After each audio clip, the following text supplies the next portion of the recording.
देश दुनिया च वसते पंजाबियों को जी आया। मैं हरजिंदर सिंह रंधावा, तुम देख रहे हो पंजाब टैलीविजन और मेरे नाल ने सरदार नरिंदरपाल सिंह। सरदार साहब, मैं क्या कुछ सुनिया जे अकालीए आसरा भालदे फिरदे? देखो, जदों आदत पै जाए ना साथ नाल तुरन दी, फिर बंदा कला तुर ही नहीं सकता।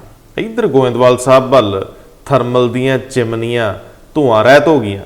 देखो, इदा ना सोचो प्रदूषण फैलाउंदियां सी चिमनियां। इधर अज कैप्टन साहब ने पंजाब दे विच स्मार्ट पिंडां दा दौर शुरू कर दिता। फिर 2775 करोड़ रुपया खर्च रहे आ। बेअदबी मामलिਆਂ च हाई कोर्ट च गूंजी फिर एक आवाज। हाँ, सुनिया अगले पुठे पैरी मोड़ ते ਉਹ ਕਹਿੰਦੇ ਉਧਰ ਵੀ ਧੂਆਂ ਨਹੀਂ ਨਿਕਲਣ ਦਿੱਤਾ ਉਮਰਾ ਨੰਗਲ ਦੀ ਚਿਮਨੀ ਚੋਂ।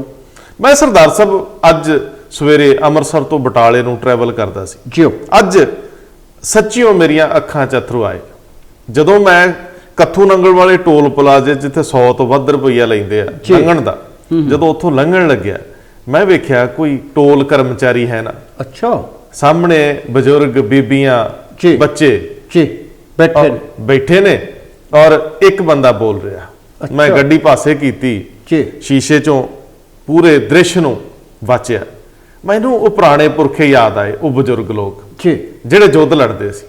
ये ਜਿਹੜੇ जजीआ लगे सी ना, आ पिछले कुछ दिनों तो लोगों ब्रेक लाती, कित्थे मनदे सी। आ खबरां ला के लोगों देख लियां, सियासी बंदियां बयान दे के देख ले, लेकिन ਉਹ परले बन्ने 4 कुर्सियां दे उत्ते टोल दे मुलाजम बैठे सी। साडे बजुर्गां दी ताकत बड़ी आ, अंदोलनां दी ताकत बड़ी आ। देखो, गल ते आ कि कहंदे ਏਕੇ ਦੀ ਤਾਕਤ जी। और दूसरी गल, ਜਦੋਂ ਤੁਹਾਡਾ ਸੰਘਰਸ਼ ਤੁਹਾਡੇ ਮਤਲਬ ਕਿ ਮੌਤ ਦੀ ਕਗਾਰ ਤੇ ਲੈ ਖੜੇ ਹੋ, ਤੁਸੀਂ ਕਹਿੰਦੇ ਨੇ ਮਰਦਾ ਕੀ ਨਹੀਂ ਕਰਦਾ, ਉਹ ਹਾਲਾਤ ਬਣੇ ਹੋਏ ਨੇ। ਲੋਕ ਪਹਿਲਾਂ ਕਿੰਨਾ ਕਹਿੰਦੇ ਸੀ ਕਿ ਦੇਖੋ ਅਸੀਂ ਰੋਡ ਟੈਕਸ ਪੇ ਕਰਦੇ ਗੱਡੀ ਦਾ, ਗੱਡੀ ਦਾ ਰੋਡ ਟੈਕਸ ਭਰਦੇ ਆ, ਜਦੋਂ ਖਰੀਦਦੇ ਆ ਉਦੋਂ ਹੀ ਦੇ ਉਦੋਂ ਆਉਂਦੇ ਹੀ ਭਰਦੇ ਨੇ। ਔਰ ਐਡਵਾਂਸ ਵੀ ਸਾਲ ਦਾ ਇਕੱਠਾ ਭਰਿਆ ਜਾਂਦਾ। ਬਿਲਕੁਲ। ਵੀ ਸਾਨੂੰ ਹੁਣ ਕਾਹਦਾ ਮੰਗਦੇ ਜੇ? ਸੜਕ ਚੜ੍ਹਨ ਦਾ। ਅਗਲੇ ਕਹਿੰਦੇ ਸੀ ਗੱਡੀ ਸਾਈਡ ਤੇ ਲਾ ਤੂੰ, ਇਧਰ ਪਾਸੇ ਹੋ ਜਾ, ਗੱਡੀ ਨਹੀਂ ਗਾ ਜਾਣੀ। सरदार जी उन्होंने बाउंसर रखे होंगे सी। हाँ। मैं देखा कई बारी चंगा भला शरीफ बंदा जे थोड़ी जी बहस करदा बिल्कुल। कि देखो निजम ने 3 मिनट जे समा हो गया जी। ते साडा देना नहीं बनता, बिल्कुल। लेकिन उत्थे तो 20-20 मिनट दी लाइनां भी देखियां, बिल्कुल। लेकिन सीना जोरी एक बंदा गल करदा 5 उत्ते चढ़ आउंदे सी। बिल्कुल। अज पिछा मुड़िए पहला ये गल करनी बनती है। इस घोल ने पंजाब नूं एक बारी फिर अपनी पुरानी विरासत याद कराई है। ਅੱਜ ਇਹਦੇ ਨਾਲ ਇੱਕ ਹੋਰ ਚੀਜ਼ ਜੋੜੋ। ਅੱਜ ਇਹ ਵੀ ਖਬਰ ਅਖਬਾਰ ਦੀ ਹੈ ਕਿ ਟੋਲ ਪਲਾਜ਼ੇ ਬੰਦ ਹੋਣ ਦੇ ਨਾਲ ਜਿਹੜਾ ਸਰਕਾਰ ਨੂੰ ਤੇ ਫਾਇਦਾ ਹੋਣਾ ਹੀ ਹੋਣਾ ਸੀ ਸਰਕਾਰੀ ਬੱਸਾਂ ਨੂੰ। कुदरती है। हाँ। ਜਿਹੜੀਆਂ ਨਿੱਜੀ ਬੱਸਾਂ ਸੀ ਉਹਨਾਂ ਦਾ ਇੱਕ ਦਿਨ ਦੇ ਵਿੱਚ ਔਸਤਨ 1-2 ਹਜ਼ਾਰ ਰੁਪਇਆ ਬਚ ਗਿਆ। ਇਹ ਔਰ ਜਿਹੜਾ ਆਮ ਬੰਦੇ ਦੀ ਕਾਰ ਤਾਂ ਤੂੰ ਹਾਂ। ਨਿਕਲਦਾ ਹੈ ਉਹਨੇ ਚ ਬੰਦਾ ਹੋ ਕੇ ਮੁੜ ਆਉਂਦਾ ਸੀ 30-40 ਕਿਲੋਮੀਟਰ। ਬਿਲਕੁਲ। ਅੱਛਾ, ਅਸੀਂ ਮੁੜਦੇ ਆ। ਐਕਚੁਅਲੀ ਮੁੱਦਾ ਅਹਿਮ ਸੀ। ਇੱਕ ਵੱਡੀ ਖਬਰ, ਜਿਹੜੀ ਖਬਰ ਜਿਹਨੂੰ ਟੇਬਲ ਨਿਊਜ਼ ਕਹਿੰਦੇ ਜੀ, ਜੋ ਮਰਜ਼ੀ ਕੋ Story। ਖਬਰ ਸੀ, ਸਟੋਰੀ ਖਬਰ ਸੀ, ਲੇਕਿਨ ਖਬਰ ਅੰਦਰ ਕੀ ਸੀ ਉਹ ਬਾਅਦ ਦੀ ਗੱਲ ਆ, ਤੁਸੀਂ ਕੱਢ ਦੇਣੀ ਆ। ਜੀ। ਅਸਲ ਦੇ ਵਿੱਚ ਉਹ ਧਿਆਨ ਖਿੱਚਦੀ ਸੀ। ਨਹੀਂ, ਖਿੱਚਣਾ ਬਣਦਾ ਹੈ। ਹਾਂ। ਬਈ ਇੱਕ ਭਾਈਵਾਲ ਪਿੱਛੇ ਰਹਿ ਗਏ, ਆਹ। ਦੂਜੇ ਭਾਈਵਾਲਾਂ ਦੀ ਬਾਤ ਪੈਣੀ ਸ਼ੁਰੂ ਹੋ ਗਈ। ਦੇਖੋ, ਇੱਕ ਭਾਈਵਾਲਾ ਨੂੰ ਘਰੋਂ ਉਂਗਲ ਨਾਲ ਤੋਰਿਆ ਹਾਂ। ਤੇ ਉਹਨਾਂ ਨੂੰ ਸਿਖਰ ਤੇ ਬਾਤਾ। ਸਿਖਰ ਤੇ ਜਦੋਂ ਬਹਿ ਗਏ ਤੇ ਫਿਰ ਆਪ ਰੁੱਸ ਕੇ ਬਹਿ ਗਏ ਵੀ ਅਸੀਂ ਤੁਹਾਡੇ ਨਾਲ ਨਹੀਂ ਚੱਲਣਾ। ਲੇਕਿਨ ਹੁਣ ਜਿਹੜੇ ਸੱਜਰੇ ਸਾਕ ਦਾ ਤੁਰੀ ਸੀ ਗੱਲ, ਜੀ। ਤੇ ਵਿਚੋਲਾ ਤੇ ਕੋ ਲੱਭਿਆ ਨਾ ਮੈਨੂੰ। ਨਾ, ਮੈਂ ਨਾ। ਦੌੜ ਭੱਜ ਤਾਂ ਬਥੇਰੀ ਕੀਤੀ। ਬਿਲਕੁਲ। ਕਿਉਂਕਿ ਅਸਲੀ ਜਿਹੜੀ ਸੱਚੀ ਖਬਰ ਆ ਉਹ ਤੇ ਵਿਚੋਲਾ ਦੇ ਸਕਦਾ ਸੀ ਨਾ। ਜੀ। ਸੁਣਿਆ ਅਕਾਲੀ ਦਲ ਵਾਲੇ ਬਸਪਾ ਨਾਲ ਹੱਥ ਘੁੱਟਣ ਨੂੰ ਫਿਰਦੇ ਸੀ, ਜੱਫੀ ਪਾਉਣ ਨੂੰ ਫਿਰਦੇ ਸੀ। ਰਿਸ਼ਤਾ ਰਿਹਾ, ਕਦੇ ਸਾਂਝ ਰਹੀ ਹੈ ਬਸਪਾ ਨਾਲ, ਇਹ ਚ ਕੋਈ ਦੋ ਰਾਮਾ ਨਹੀਂ। ਮੈਂ ਮੰਨਦਾ ਹੈ, ਲੇਕਿਨ ਉਸ ਸਾਂਝ ਚ ਅਕਾਲੀ ਦਲ ਨੂੰ ਤੇ ਬੈਨੀਫਿਟ ਹੋਇਆ ਸੀ, ਲੇਕਿਨ ਬਸਪਾ ਦਾ ਨੁਕਸਾਨ ਹੋਇਆ। ਬਿਲਕੁਲ ਸਹੀ ਗੱਲ। ਸਵਾਲ ਇਹ ਹੈ, ਅੰਕੜਿਆਂ ਦੀ ਖੇਡ ਤੋਂ ਪਹਿਲਾਂ ਮੈਂ ਯਤਨ ਕੀਤਾ ਕਿ ਪਹਿਲਾਂ ਤਾਂ ਟੋ ਕੇ ਬੰਦਾ ਹੌਲੀ ਹੌਲੀ ਅੱਕੀ ਪਲਾਈ ਹੱਥ ਮਾਰਦਾ ਪਹੁੰਚਦਾ ਜੀ। ਕਿ ਇਸ ਖਬਰ ਦੇ ਪਿਛਲੇ ਬੰਨੇ ਕੀ ਪਿਆ। ਸੋ ਜਦੋਂ ਮੈਂ ਵਿਚੋਲਾ ਲੱਭਣ ਦੀ ਕੋਸ਼ਿਸ਼ ਕੀਤੀ, ਮੈਨੂੰ ਲੱਭਿਆ ਨਾ। ਫਿਰ ਮੈਂ ਇੱਕ ਧਿਰ ਦੇ ਜਿਹੜੇ ਜ਼ਿੰਮੇਵਾਰ ਸੀ ਉਹਨਾਂ ਨੂੰ ਫੜ ਲਿਆ। ਜੀ। ਮੈਂ ਪੁੱਛਿਆ, ਭਾਈ ਇਹ ਖਬਰ ਹੈ, ਸਾਨੂੰ ਵੀ ਕੁਝ ਦੱਸੋ। ਤੁਹਾਡੇ ਵਿਹੜੇ ਵੱਲ ਜਾਂਦੀ ਹੈ। ਆਹੋ, ਕਿਤੇ ਸਾਹਿਬ ਵੀ ਲੱਡੂ ਖਾਵਾਂਗੇ। ਜੀ। ਜੇ ਮਤਲਬ ਕਹਿੰਦੇ ਨਾ ਵੀ ਨਾ ਸੱਦਿਆ ਜਾਵੇ, ਬਿਨ ਬੁਲਾਏ ਤੇ ਜਾਇਆ ਜਾ ਸਕਦਾ। ਬਿਲਕੁਲ ਬਿਲਕੁਲ। ਘਰ ਆਇਆ ਨੂੰ ਕੌਣ ਮੋੜਦਾ ਜੀ। ਉਹ ਕਹਿੰਦੇ ਜੀ ਦੇਖੋ, ਪਹਿਲੀ ਗੱਲ ਤੇ ਇਹ ਆ ਵੀ ਜੇਕਰ ਇੰਜ ਹੋਵੇ ਹਾਂ ਤੇ ਇਹ ਦਿੱਲੀੋਂ ਹੋਣਾ। ਬਿਲਕੁਲ ਸਹੀ ਗੱਲ। ਠੀਕ ਹੈ ਜੀ। ਹਾਂ ਦੇਖੋ ਇਹ 'ਚ ਕੋਈ ਦੋ ਰਾਵਾਂ ਨਹੀਂ, ਪੰਜਾਬ ਦੇ ਵਿੱਚ ਜਾਂ ਦੇਸ਼ ਦੇ ਵਿੱਚ ਕਿਤੇ ਵੀ ਬਸਪਾ ਦੀ ਜਿਹੜੀ ਭਾਈਵਾਲੀ ਆ, ਕਿਸੇ ਨਾਲ ਸਿਆਸੀ ਭਾਈਵਾਲੀ ਆ, ਉਹ ਮਾਇਆਵਤੀ ਤੋਂ ਬਿਨਾਂ ਨਹੀਂ ਹੋ ਸਕਦੀ। ਸਾਫ਼ ਜੀ ਗੱਲ ਅਗਲਿਆਂ ਨੇ ਕਹੀ, ਹਾਂ। ਕਹਿੰਦੇ ਜੀ ਪਹਿਲਾ ਸਿੱਧਾ ਜਿਹਾ ਜਵਾਬ ਤੇ ਇਹ ਆ ਕਿ ਜੇ ਇੰਜ ਹੋਣਾ ਹੈ ਜੀ। ਤੇ ਉਹ ਭੈਣ ਮਾਇਆਵਤੀਆਂ ਨੇ ਕਰ। ਬਿਲਕੁਲ ਬਿਲਕੁਲ ਤੇ ਦੂਜਾ ਸਵਾਲ ਉਹ ਕਹਿੰਦੇ ਜੀ ਸੁਣਿਆ, ਮੈਂ ਵੀ ਖਬਰ ਚੋਂ ਸੁਣਿਆ ਵੀ 3 ਮੈਂਬਰੀ ਕੋਈ 3 ਬੰਦਿਆਂ ਦੀ ਡਿਊਟੀ ਲੱਗੀ, ਲੀਡਰਾਂ ਦੀ ਡਿਊਟੀ ਪੁਰਾਣੇ ਲੱਗੀ। ਘਾਗ ਸਿਆਸਤਦਾਨ, ਹਾਂ ਮਤਲਬ ਮੰਜੇ ਹੋਏ, ਮੰਜੇ ਹਾਂਜੀ, ਜਿਹੜੇ ਦੂਜੇ ਦੇ ਬਨੇਰੇ ਤੇ ਵੇਖ ਲੈਂਦੇ ਆ, ਜਿਹੜੇ ਸਮਝੌਤਾ ਕਰਨ ਦੇ ਮਾਹਰ ਹੋਣ। ਹਾਂ ਉਹ ਕਹਿੰਦੇ ਜੀ ਵੀ 3 ਮੈਂਬਰੀ ਬਣਾਉਣ ਦੀ ਕੀ ਲੋੜ ਸੀ, ਪ੍ਰਧਾਨ ਨਾਲ ਗੱਲ ਕਰਦਾ। ਵੈਸੇ ਨੁਕਤਾ ਤੇ ਉਹਨਾਂ ਦਾ ਸਹੀ ਆ ਕਿ ਜੇ ਆਖਰਕਾਰ ਜੇ ਬਸਪਾ ਐਡੀ ਵੱਡੀ ਪਾਰਟੀ ਹੈ, ਨੈਸ਼ਨਲ ਪਾਰਟੀ ਤੇ ਮੰਨੀ ਜਾਂਦੀ ਕਿਉਂਕਿ ਸਾਰੇ ਇੰਡੀਆ 'ਚ ਹੀ ਕੰਮ ਕਰਦੀ ਪਈ। ਬਿਲਕੁਲ ਬਿਲਕੁਲ। ਤੇ ਉਹ ਕਹਿੰਦੇ ਫਿਰ ਪੰਜਾਬ ਦੇ ਵਿੱਚ ਜਿਹੜੀ ਪਾਰਟੀ ਆ ਉਹ ਪੰਜਾਬ ਦੇ ਪ੍ਰਧਾਨ ਨਾਲ ਗੱਲ ਕਰ ਲੇ।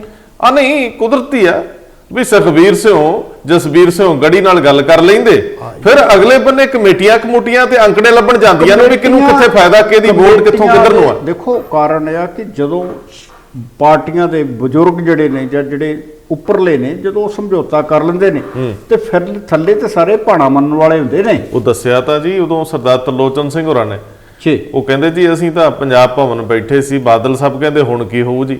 ਜੀ ਕਹਿੰਦੇ ਮੈਂ ਕਿਹਾ ਜੀ ਵਾਜਪਾਈ ਸਾਹਿਬ ਵੱਲ ਚੱਲਦੇ ਆ, ਤੇ ਬਿੰਦ ਝੱਟ ਬਾਅਦ ਵਾਜਪਾਈ ਸਾਹਿਬ ਕੋਲ ਗਏ। ਉਹ ਕਹਿੰਦੇ ਜੀ ਸਰਕਾਰ ਬਾਦਲ ਸਾਹਿਬ ਤੁਹਾਡੀ ਉਹ 13 ਦਿਨ ਜਿਹੜੀ ਚੱਲੀ ਸੀ, ਯਾਰੀ ਤੇ ਇਦਾਂ ਪੈਂਦੀ, ਜੀ ਜੀ ਜੀ ਉੱਪਰਲੇ ਤੋਂ ਉੱਪਰਲੇ ਨਾ ਪੈਂਦੀ। ਹਾਂ। ਤੇ ਜਿਹੜੀ ਕਹਿੰਦੇ ਜੀ ਖਬਰਾਂ ਨਾਲ ਯਾਰੀ ਹੈ ਨਾ, ਇਹ ਤੇ ਫਿਰ ਖਬਰਾਂ 'ਚ ਹੀ ਰਹਿ ਜਾਂਦੀ।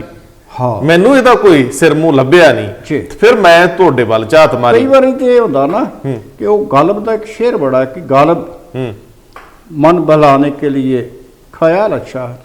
ਫਿਰ ਮੈਨੂੰ ਇੰਜ ਲੱਗਿਆ ਵੀ ਚਲੋ ਅੰਕੜੇ ਖੇਡਦੇ ਆ। ਬਿਲਕੁਲ ਹਾਂਜੀ, ਫਿਰ ਮੈਨੂੰ ਇਹ ਵੀ ਲੱਗਿਆ, ਮੈਂ ਕਿਹਾ ਸਰਦਾਰ ਸਾਹਿਬ ਨੂੰ ਪੁੱਛਦਾ ਹੈ, ਦੇਖੋ ਇਹਨਾਂ ਨੂੰ ਯਾਦ ਵਾਭਾ ਰਹਿੰਦਾ ਕਿ ਜੇਕਰ ਬਸਪਾ ਅਕਾਲੀ ਦਲ ਨਾਲ ਜਾਂਦੀ ਹੈ ਤੇ ਫਾਇਦਾ ਕਿੱਥੇ ਹੋਣ ਵਾਲਾ, ਤੇ ਇਹ ਵੀ ਮੈਂ ਸਵਾਲ ਪਾਇਆ। ਜੀ ਬੁਝਾਰਤ ਵੱਡੀ ਨਹੀਂ ਸੀ, ਛੋਟੀ ਸੀ। ਇਸ ਵੇਲੇ ਤੇ ਨੁਕਸਾਨਦੇਹ ਹੈ। ਜਦੋਂ ਪਹਿਲਾਂ ਵੀ ਬਸਪਾ ਨੂੰ ਇੱਕ ਸੀਟ ਮਿਲੀ ਕਦੀ ਹਾਂ, ਜਦੋਂ ਅਕਾਲੀ ਦਲ ਨਾਲ ਰਲ ਕੇ ਲੜਿਆ, ਹਾਂ, ਜਾਂ ਅਸੀਂ ਹਰਭਜਨ ਲਾਖਾ ਦਾ ਨਾਮ ਸੁਣਦੇ ਰਹੇ ਬਸਪਾ ਦੇ, ਜੀ ਜੀ ਜੀ, ਜਾਂ ਖੰਗੂੜਾ ਜੀ ਦਾ ਨਾਮ ਸੁਣਦੇ ਰਹੇ। ਆ ਸੂੰਗੜਾ ਸ਼ਿੰਗਾਰਾ ਲਾਲ ਸੂੰਗੜਾ ਜੀ। ਦੇਖੋ ਸਵਾਲ ਸਰਦਾਰ ਸਾਹਿਬ ਇਹ ਹੈ ਕਿ ਉਦੋਂ ਜਦੋਂ ਅਕਾਲੀ ਦਲ ਬਸਪਾ ਨਾਲ ਲੜਿਆ ਜੀ, ਉਦੋਂ ਵੀ ਅਕਾਲੀ ਦਲ ਨੂੰ ਥੋੜਾ ਫਾਇਦਾ ਹੋਇਆ, ਬਿਲਕੁਲ, ਬਸਪਾ ਥੱਲੇ ਚਲੇਗੀ ਜੀ। ਲੇਕਿਨ ਇਸ ਵਾਰੀ ਜਦੋਂ ਅਸੀਂ ਜਿਹੜੇ ਸੂਤਰਧਾਰ ਬਸਪਾ ਦੇ ਉਹਨਾਂ ਨੂੰ ਹੋਰ ਟੋਇਆ ਜੀ, ਤੇ ਮੈਨੂੰ ਇਹ ਅੰਕੜੇ ਸਾਹਮਣੇ ਆਏ ਜੀ, ਜਿਹੜੇ ਮੈਨੂੰ ਸਾਫ਼ ਲਫ਼ਜ਼ ਅਗਲਿਆਂ ਦੀ ਟਿਪਸ ਤੇ ਹੁੰਦੇ ਆ। ਉਹ ਕਹਿੰਦੇ ਜੀ ਸਾਰਾ ਦਵਾਬਾ ਦੇਖ ਲਓ, ਆਮ ਆਦਮੀ ਪਾਰਟੀ ਕਿਤੇ ਲੱਭੀ ਨਹੀਂ, ਲੇਕਿਨ ਦਵਾਬੇ ਦੀ ਕਿਹੜੀ ਸੀਟ ਤੇ ਅਸੀਂ 20 30 40 ਹਜ਼ਾਰ ਤੱਕ ਨਹੀਂ ਗਏ। 27 ਸੀਟਾਂ ਦੇ ਲਗਭਗ ਉਹ ਅੰਕੜਾ ਸਾਹਮਣੇ ਰੱਖ ਦਿੰਦੇ ਆ। ਹੁਣ ਵੇਖਣ ਵਾਲੀ ਗੱਲ ਆ ਕਿ ਉਹ ਭਾਈਵਾਲ ਜਿਹੜੇ ਬੜੇ ਟਾਈਮ ਟੈਸਟਡ ਤੇ ਪੁਰਾਣੇ ਸੀ, ਉਹਨਾਂ ਦੀਆਂ 23 ਭਾਰੀਆਂ ਸੀ। ਬਿਲਕੁਲ, ਨਵੇਂ ਜਿਹੜੇ ਆ ਉਹ 35 40 ਨੂੰ ਲੱਭਦੇ ਆ। ਸਹੀ ਗੱਲ ਆ। ਪਹਿਲੀ ਗੱਲ ਤਾਂ ਗੱਲ ਤੁਰਦੀ ਨਹੀਂ ਜੇ ਤੁਰੇ, ਤੇ ਇਸ ਕਰਕੇ ਮੈਨੂੰ ਇੰਜ ਲੱਗਿਆ ਕਿ ਇਹਨੂੰ ਜੇ ਅੰਕੜਿਆਂ ਦੇ ਗੇਮ 'ਚ ਵੀ ਦੇਖੀਏ ਤਾਂ ਵੀ ਸਿਰੇ ਨਹੀਂ ਚੜਦਾ। ਤੀਜੀ ਗੱਲ, ਇੱਕ ਆਮ ਰਵਾਇਤ ਆ ਕਿ ਦਲਿਤ ਵੋਟ ਅਕਸਰ ਪੰਜਾਬ ਦੇ ਵਿੱਚ ਕਾਂਗਰਸ ਵੱਲ ਭੁਗਦੀ ਰਹੀ ਨਾ, ਔਰ ਕਾਂਗਰਸ ਦੇ ਨਾਲ ਬੜਾ ਨਿਭੀ ਵੀ ਹੈ। ਬਹੁਤ ਸਾਰੇ ਦਲਿਤ ਲੀਡਰ ਕਾਂਗਰਸ ਦੀ ਜਿਹੜੀ ਆ ਉਹ ਮਿਨਿਸਟਰੀ ਵੀ ਮੰਨਦੇ ਰਹੇ, ਬਿਲਕੁਲ, ਤੇ ਚੇਅਰਮੈਨੀਆਂ ਵੀ ਲੈਂਦੇ ਰਹੇ। ਬਸਪਾ ਨੇ ਕਾਂਗਰਸ ਨੂੰ ਖੋਰਾ ਲਾਇਆ ਦਵਾਬਾ 'ਚ, ਕੋਈ ਦੋ ਰਾਵਾਂ ਨਹੀਂ। ਲੇਕਿਨ ਜੇਕਰ ਬਸਪਾ ਆਪਣੀ ਰਵਾਇਤ ਨੂੰ ਛੱਡ ਕੇ, ਕਿਉਂਕਿ ਬਸਪਾ ਕਦੇ ਕਾਂਗਰਸ ਨਾਲ ਵੀ ਜਾਂਦੀ ਰਹੀ ਹੈ, ਜੇ ਬਸਪਾ ਅਕਾਲੀ ਦਲ ਨਾਲ ਜਾਂਦੀ ਹੈ ਤੇ ਜਿਹੜੀ ਵੋਟ ਪੱਕੀ ਬਸਪਾ ਦੀ ਆਪਣੀ ਆ, ਉਹ ਅਕਾਲੀ ਦਲ ਦੇ ਨਾਲ ਜਾਣ ਦੀ ਬਜਾਏ ਸ਼ਾਇਦ ਕਾਂਗਰਸ ਵੱਲ ਹੋਰ ਮਾਰਜਨ ਨਾਲ। ਔਰ ਦੂਸਰੀ ਗੱਲ, ਤੁਹਾਡਾ ਇਹ ਤਰਕ ਸਹੀ ਆ, ਜਦੋਂ ਬਸਪਾ ਆਪਣੀ ਵੋਟ ਇੱਧਰ ਲਿਆਏਗੀ ਜੀ, ਤੇ ਫਿਰ ਇਹ ਵੇਖਣਾ ਹੋਏਗਾ ਕਿ ਜਿਹੜਾ ਅਕਾਲੀ ਦਲ ਦਾ ਐਸਸੀ ਵਿੰਗ ਹੈ, ਐਸਸੀ ਵਿੰਗ ਆ, ਬੀਸੀ ਵਿੰਗ ਆ, ਉਹ ਕਿੱਥੇ ਜਾਏਗਾ? ਜਿਹੜੇ ਰਿਜ਼ਰਵ ਕੈਟਾਗਰੀ ਚ ਆਉਂਦੇ ਆ, ਜਿਹੜੀਆਂ ਸੀਟਾਂ ਦੇ ਉੱਤੇ ਇਹਨਾਂ ਦੇ ਆਪਣੇ ਐਸੇ ਚਿਹਰੇ, ਇਸ ਵਰਗ ਦੇ ਚਿਹਰੇ ਲੜਦੇ ਰਹੇ, ਉਹ ਕਿੱਥੇ ਜਾਏਗਾ? ਵਿੰਗ ਹੈ, ਉਹ ਕਿੱਥੇ ਵੋਟ ਕਿੱਥੇ ਜਾਏਗਾ? ਕੌਣ ਕਿਹਨੂੰ ਸਮਝਾਏਗਾ? ਆਖਰਕਾਰ ਲੀਡਰਸ਼ਿਪ ਦਾ ਰੌਲਾ ਤੇ ਪਹਿਲੇ ਪੈ ਜਾਣਾ। ਸਮਝੌਤਾ ਤੇ ਭਾਈਵਾਲੀ ਤੇ ਬਹੁਤ ਦੂਰ ਦੀ ਗੱਲ ਹੈ। ਤੇ ਗੱਲ ਸੁਣੋ, ਪਿਛਲੇ ਕੁਝ ਸਾਲਾਂ ਚ ਅਕਾਲੀ ਦਲ ਚ ਹੋ ਕੀ ਰਿਹਾ, ਇਹੀ ਤੇ ਹੋ ਰਿਹਾ। ਬਿਲਕੁਲ ਇਹੋ ਕੁਝ। ਉਹ ਕਹਿੰਦੇ ਉੜਦੀਆਂ ਫੜ ਲਓ, ਜਿਹੜੀਆਂ ਹਥਲੀਆਂ ਨੇ ਉਹ ਭਾਵੇਂ ਮਰ ਜਾਣ। ਨਹੀਂ, ਉਹ ਕਹਿੰਦੇ ਕੋਈ ਡਰ ਨਹੀਂ, ਇਹਨੂੰ ਬਾਅਦ ਚ ਦੇਖ ਲਾਂਗੇ। ਲੇਕਿਨ ਉਹ ਜਿਹੜੀਆਂ ਹਥਲੀਆਂ ਸੀ ਉਹ ਸਕਿਪ ਕਰ ਗਈਆਂ, ਸਲਿੱਪ ਕਰ ਗਈਆਂ, ਗਿਰ ਗਈਆਂ, ਤੇ ਜਿਹੜੀਆਂ ਉੜਦੀਆਂ ਸੀ ਉਹ ਹੱਥ ਨਾ ਆਈਆਂ। ਜੀ। ਇਹੋ ਹੀ ਹੋਇਆ ਇੱਥੇ ਵੀ, ਇਹੀ ਹੋਇਆ ਬਿਲਕੁਲ। ਕਿ ਬੇਸਿਕਲੀ ਕਈ ਵਾਰੀ ਅਸੀਂ ਸਾਡੀ ਜ਼ਮੀਨ ਜਿਹੜੀ ਹੁੰਦੀ ਆ ਉਹਨੂੰ ਗਵਾ ਲੈਂਦੇ ਆ।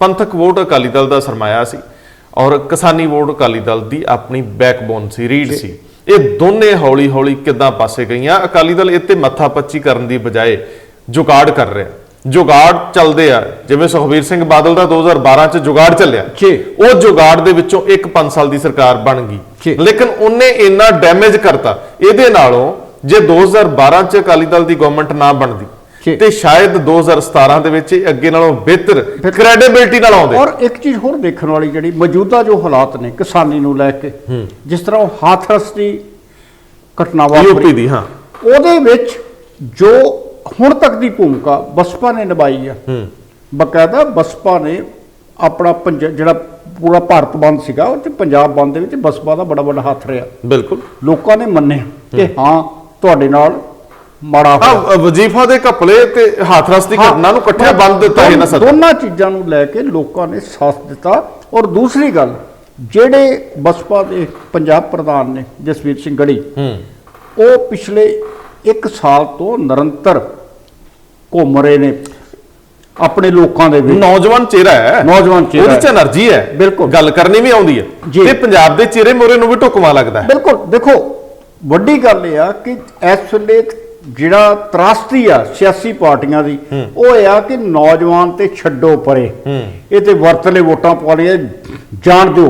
ਹੁਣ ਜਿਹੜੀ ਗਾਂ ਪਨੀਰੀ ਆ ਰਹੀ ਆ ਉਹ ਤੁਹਾਨੂੰ ਪ੍ਰਵਾਨ ਨਹੀਂ ਕਰਦੀ ਵੀ ਉਹ ਨਹੀਂ, ਅਸੀਂ ਤੁਹਾਡਾ ਤਜਰਬਾ ਕੀ ਆ, ਉਹ ਕਹਿੰਦੇ ਸਾਡੇ ਲਈ ਕੀ ਆ, ਸਾਨੂੰ ਕੀ ਦਿੱਤਾ। ਦੇਖੋ ਸਰਦਾਰ ਜੀ, ਜੇਕਰ ਤੁਸੀਂ ਥੋੜਾ ਜਿਹਾ ਬਰੀਕੀ ਨਾਲ ਝਾਤੀ ਮਾਰੋਗੇ, 2017 ਚ ਆਮ ਆਦਮੀ ਪਾਰਟੀ ਨੇ ਬਾਜੀ ਪਲਟਤੀ ਸੀ ਜੀ। ਔਰ ਪਲਟਤੀ ਸੀ ਨੌਜਵਾਨਾਂ ਦੇ ਸਿਰ ਤੇ। ਨੌਜਵਾਨਾਂ ਦੇ ਸਿਰ ਤੇ ਆਮ ਆਦਮੀ ਪਾਰਟੀ ਗਲਤੀਆਂ ਕਰ ਜੀ।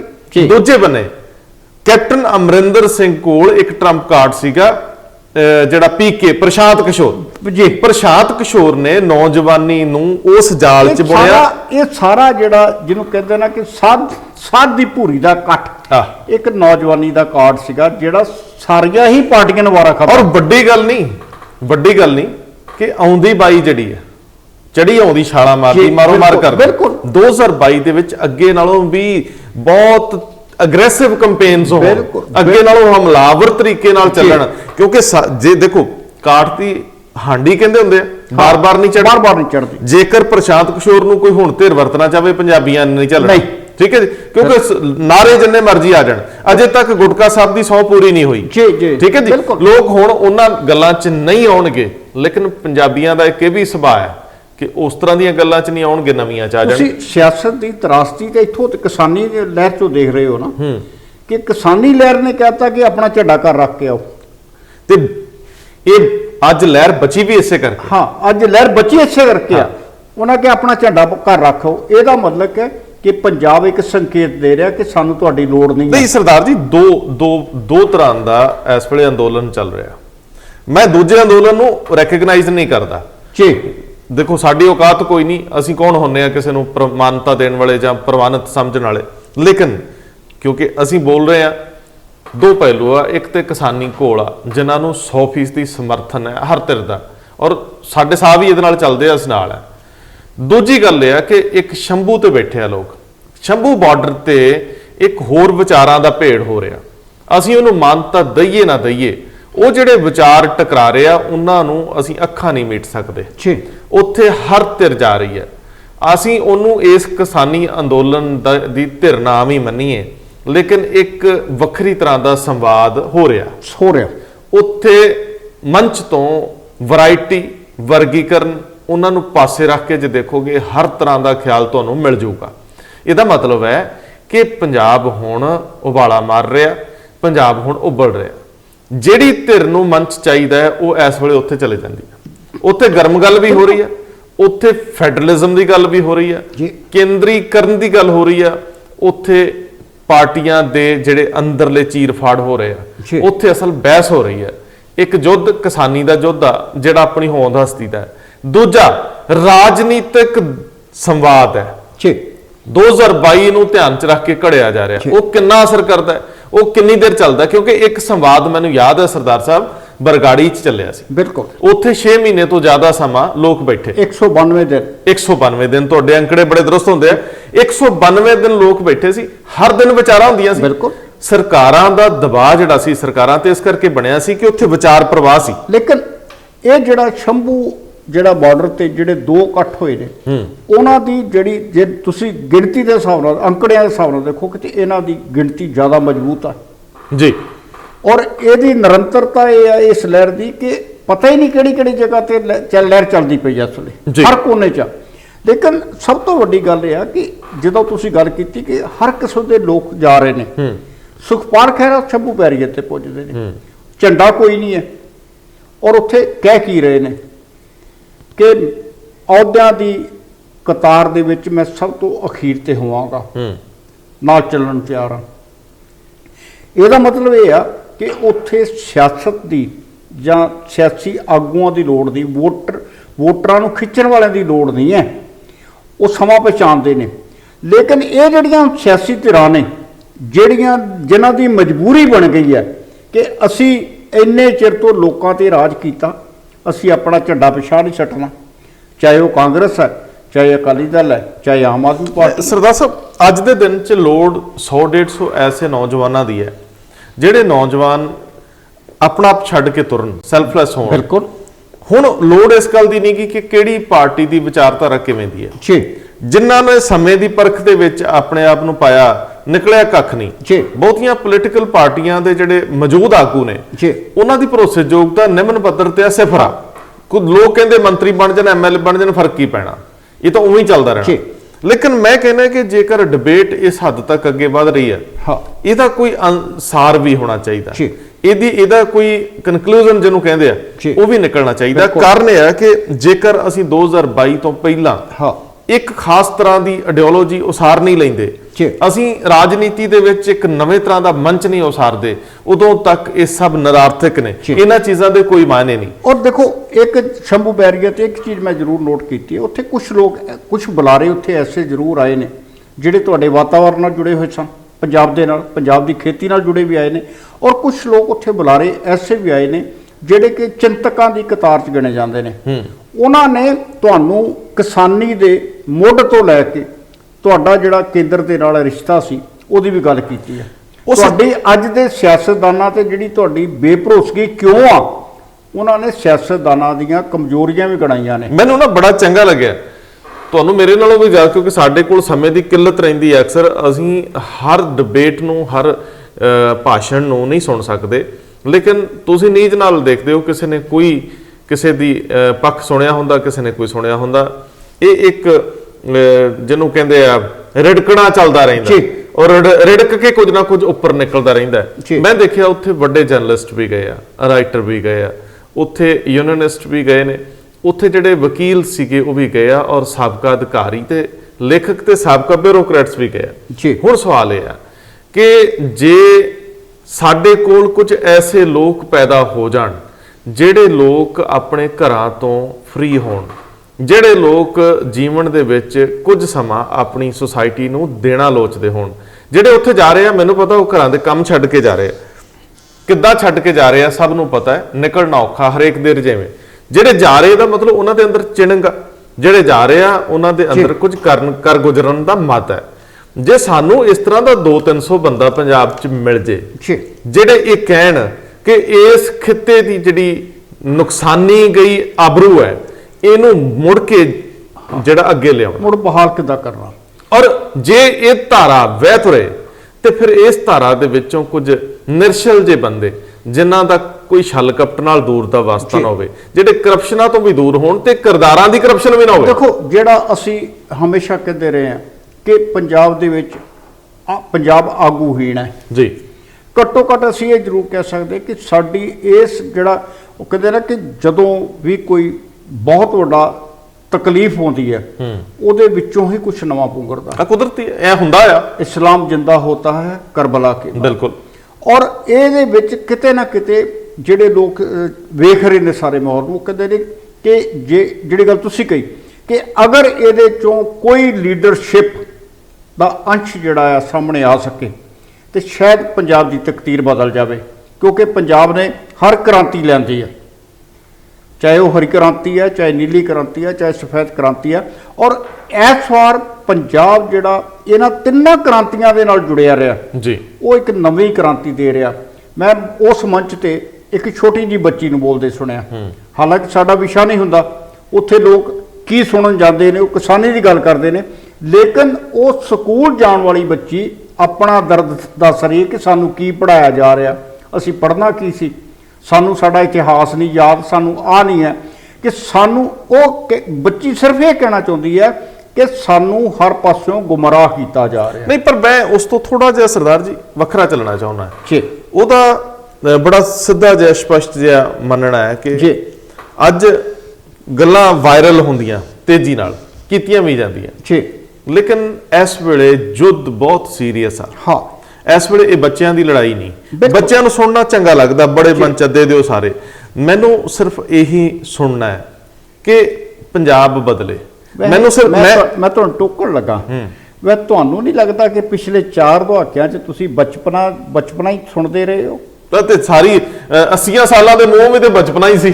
ਇਹ ਸਾਰਾ ਕੁਝ ਜੋ ਕੁਝ ਤੁਹਾਡੇ ਪੱਲੇ ਪਿਆ ਆ, ਹਾਂ, ਆਖਰਕਾਰ ਇਹ ਜੋ ਕੁਝ ਤੁਹਾਡੇ ਨਾਲ ਵਾਪਰਿਆ, ਭਾਵੇਂ ਕੋਈ ਵੀ ਚਿਰ ਹੋਵੇ, ਹੁਣ ਬਚਕਾਨਾ ਜੀ ਭੂਮਿਕਾ ਨਿਭਾਈ ਹੈ।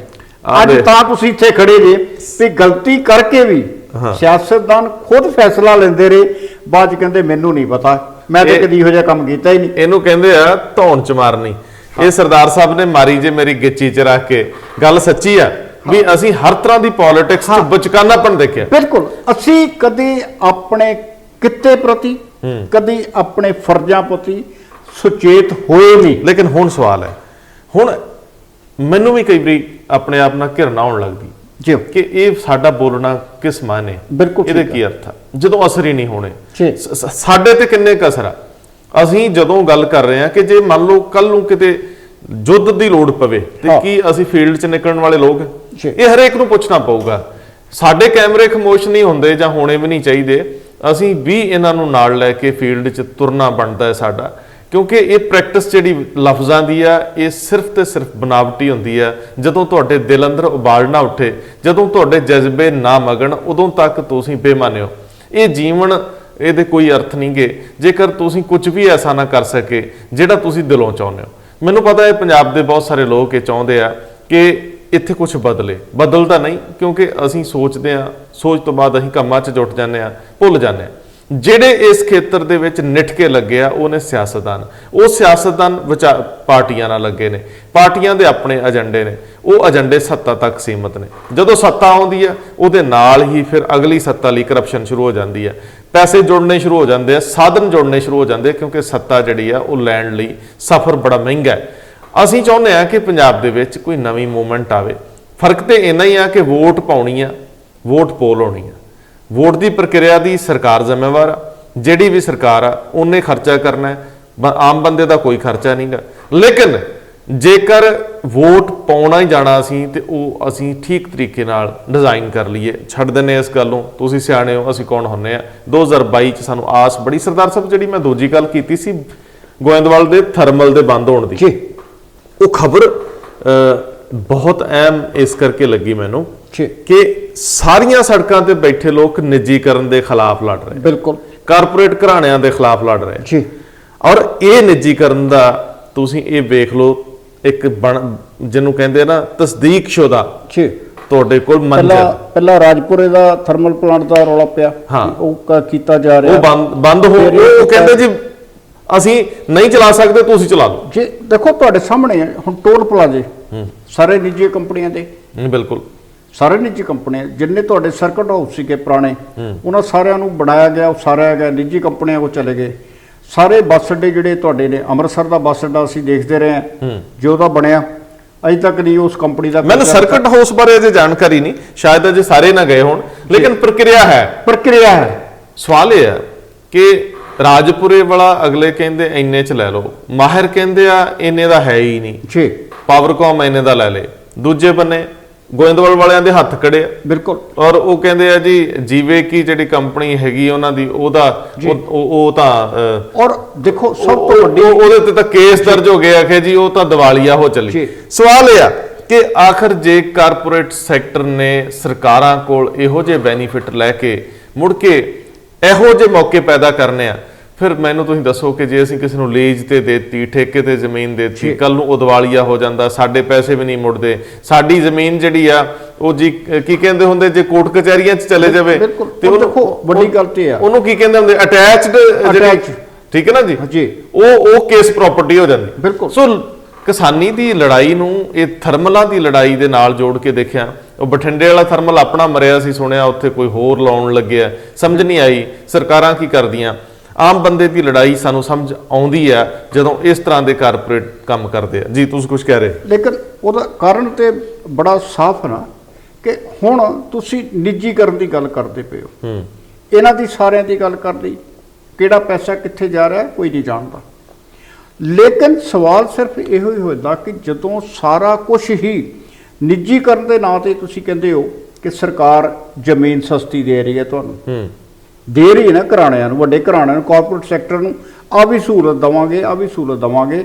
ਮਾਫ ਕਰਨਾ, ਅਗਰ ਇਹ ਸਾਰੀਆਂ ਸਹੂਲਤਾਂ ਉਹਨਾਂ ਲੋਕਾਂ ਨੂੰ ਦਿੱਤੀਆਂ ਜਾਣ ਜਿਨ੍ਹਾਂ ਦਾ ਜਨਮ ਮਰਨ ਇੱਥੇ ਆ, ਤੇ ਫਿਰ ਕੀ ਪੰਜਾਬ ਪ੍ਰਫੁੱਲਤ ਨਹੀਂ ਹੋ ਸਕਦਾ? ਬਹੁਤ ਵੱਡਾ ਸਵਾਲ ਤੁਸੀਂ ਉਠਾਇਆ।